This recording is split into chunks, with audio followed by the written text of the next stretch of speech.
દિલ્હીના મુખ્યમંત્રી રેખા ગુપ્તા પર થયેલ હુમલાની કડક શબ્દોમાં નિંદા કરતા મનજીંદરસિંહ સિરસા દિલ્હીના મુખ્યમંત્રી રેખા ગુપ્તા પર તેમના કાર્યાલય ખાતે આયોજિત જન સુનાવણી કાર્યક્રમ દરમિયાન એક અજાણ્યા શખ્સ દ્વારા હુમલો કરવામાં આવ્યો હતો।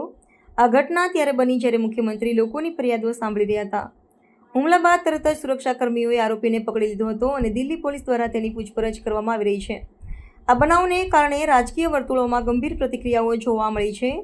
દિલ્હી સરકારના મંત્રી શ્રી મનજીંદરસિંહ સિરસાએ આ હુમલાની કડક શબ્દોમાં નિંદા કરી છે। તેમણે આ ઘટનાને અત્યંત દુર્ભાગ્યપૂર્ણ અને કાયરતાપૂર્ણ કૃત્ય ગણાવ્યું હતું। શ્રી સિરસાએ આશંકા વ્યક્ત કરી હતી કે આ હુમલા પાછળ રાજકીય ષડયંત્ર હોઈ શકે છે, કારણ કે વિરોધીઓ મુખ્યમંત્રીની જનતા સાથે સીધા જોડાવાની અને તેમની સમસ્યાઓનું નિરાકરણ લાવવાની પ્રતિબદ્ધતાથી પરેશાન છે।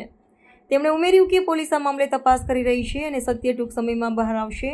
આ ઘટનાની અન્ય રાજકીય પક્ષોએ પણ નિંદા કરી છે। આમ આદમી પાર્ટી અને કોંગ્રેસના નેતાઓએ લોકશાહીમાં હિંસા માટે કોઈ સ્થાન ન હોવાનું જણાવી અને દોષિતો સામે કડક કાર્યવાહીની માંગ કરી। દિલ્હી કોંગ્રેસના અધ્યક્ષસ્થાને આ ઘટનાને મહિલા સુરક્ષા પરનો ગંભીર પ્રશ્ન ગણાવ્યો હતો। હાલમાં પોલીસે આરોપીની ઓળખ કરી છે અને હુમલા પાછળનો તેનો હેતુ જાણવાનો પ્રયાસ ચાલુ છે। माननीय मुख्यमंत्री जी के ऊपर जन सुनवाई के दौरान जो हमला किया गया, मैं इसकी कड़े शब्दों में निंदा करता हूं।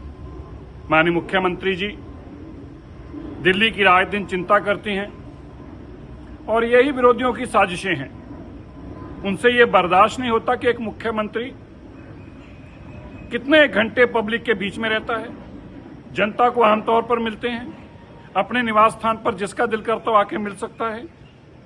यही कारण है कि इसके पीछे कोई राजनीतिक साजिश की बू आ रही है। जल्द ही दिल्ली पुलिस इसकी इन्वेस्टिगेशन कर रही है, सारे तथ्य सामने आएंगे।